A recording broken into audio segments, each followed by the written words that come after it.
Okay, for my repeated read aloud for dual language learners, I chose to use the book There Was an Old Lady Who Swallowed a Fly.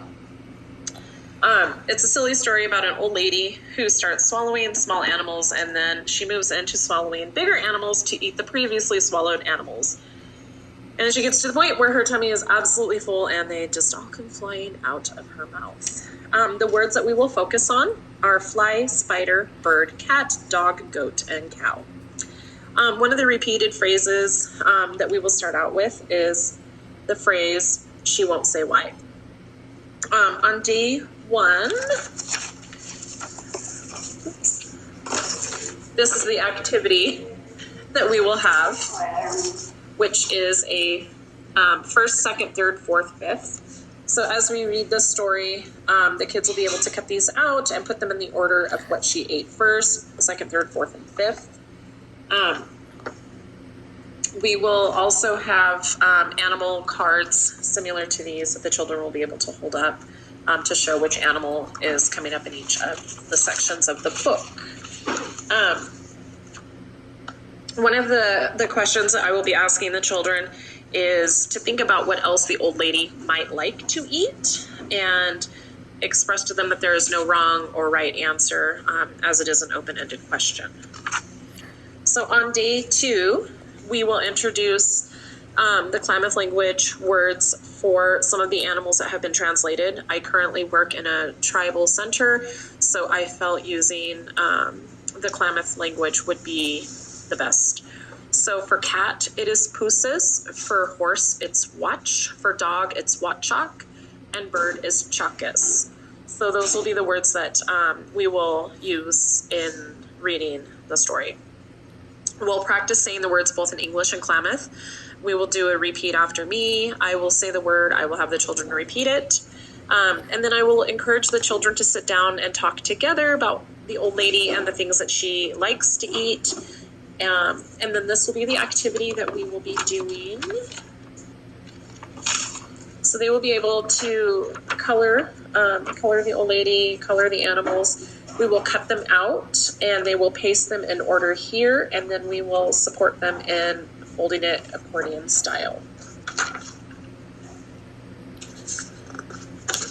So day 3, we will continue reading the story. We will replace the words with the Klamath language for cat, horse, dog, and bird. I will encourage the children to describe what they like best about each of the animals in the story. If I have a child that doesn't want to participate, they are more than welcome to do a buddy share where they can ask somebody and help them share just in case they're kind of nervous. The activity that we will be doing for day 3 is this, which is the old lady. They will cut the circle out and they will have each of the animals to have the old lady eat. Day 4 will be the fun day where we will get the flannel board out. I will encourage the children to tell the story using the vocabulary words that we have listed. I'll invite children to share the story if they choose to. If they don't want to, that is fine. They can, again, do buddy share if that's what they would prefer, if it kind of helps them feel a little more at ease. This will be our little flannel old lady. She has all of the little animals that we can put inside her tummy. I'm just going to go ahead and stick them on. Moment. And the children will have access to this throughout the day where they can come play with it anytime that they choose.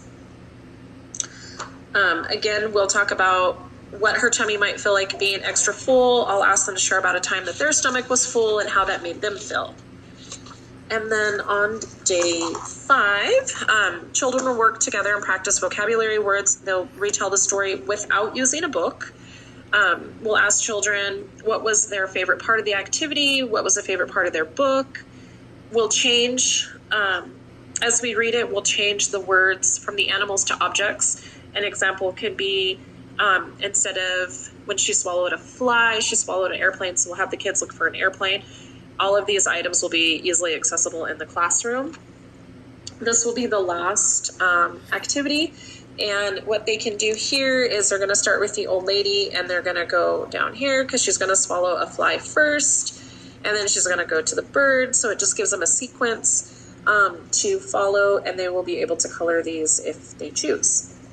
And I do have just an extra little fun sheet. It's a little coloring sheet that they are able to color if they choose to. And after each of the lessons, each day, I will take time to praise the kids. I'll thank them for sitting quietly, for participating, for listening to their friends, and practicing the vocabulary words, and for being brave if they choose to share.